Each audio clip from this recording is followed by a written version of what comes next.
much. Let's get some analysis right now from our political experts who are joining us. And Ron Brownstein, let me start with you. This infighting among House Republicans right now is growing increasingly nasty.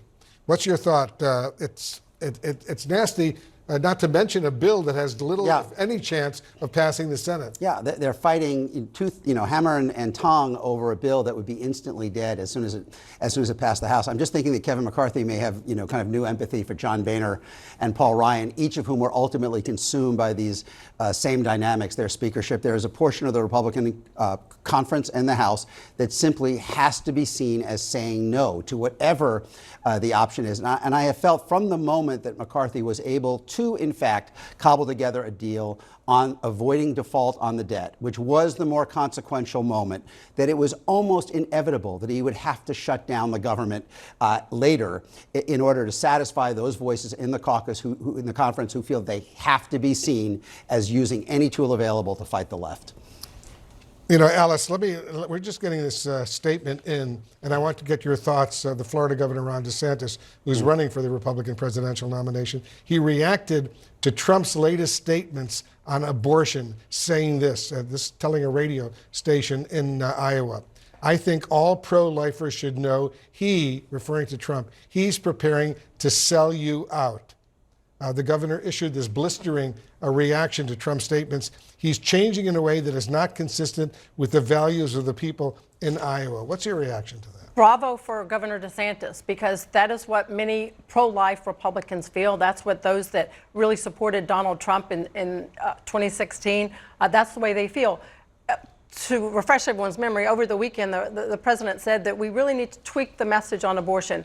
Donald Trump right now is running a general election campaign. The problem is he has to win the primary first. And what got him into office in large part in winning the 2016 campaign was his commitment to being the most pro-life Republican out there. And he's banking on the fact that he got 3 conservative justices on the Supreme Court, Gorsuch, Kavanaugh, as well as Amy Coney Barrett. And he's thinking that's going to continue to win over these pro-life Republicans.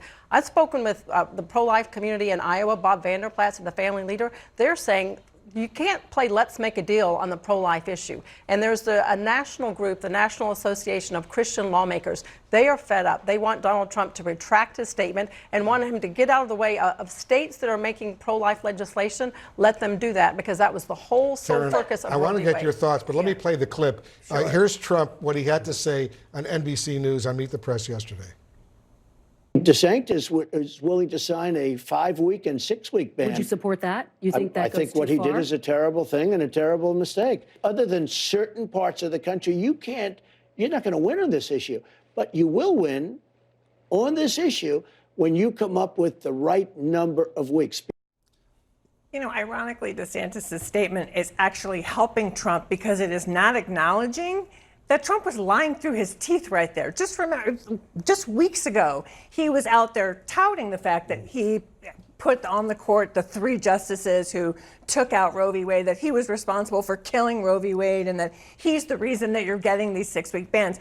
What Trump is doing is very dangerous, and we have to all be very careful not to get manipulated by it, because I surely saw it up front in person in 2016. He has a record now. He was president for 4 years. If he was going to try to do some kind of deal, okay, why didn't you? There was a bill actually in the Congress during his tenure, the Women's Health Protection Act. He could have said, let's pass that and protect Roe v. Wade. Let's find a compromise. He didn't.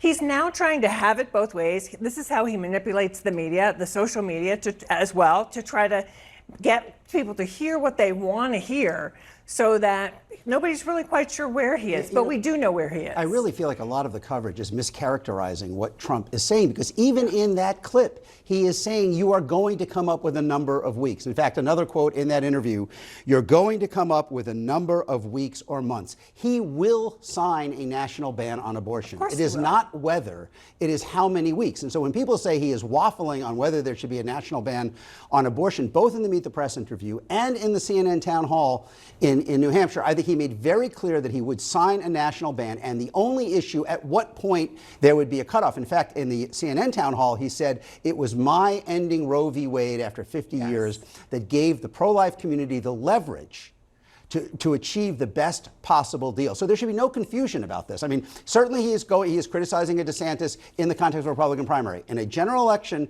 he is still very clearly on the side of a national ban on abortion. And The only you're issue gonna is how see many him, weeks. though, I think you're going to see him do this on a number of issues because he now recognizes that the country is in a different place on abortion, so he needs to try to have it both ways.